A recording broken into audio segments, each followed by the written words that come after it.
Hey guys, how's it going? My name is Adam. Today I'm going to show you how to open snaps on Snapchat web. So first of all, just go ahead to your browser and search for Snapchat web. In here you're going to see login. Just go ahead and click the login right here at the below the article. Just go ahead and add your account on your Snapchat and move on to the next step and add your password and everything and just move on to the next step.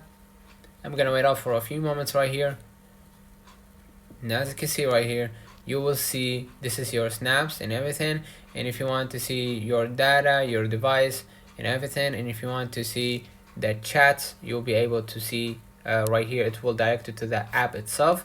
Just go back to your browser, and if you want to see stories as well, you have to open it on your Snapchat app. So basically what you're gonna see, that you're gonna see your account, your settings basically, but unfortunately for now you can't actually see stories on or snaps on your Snapchat website.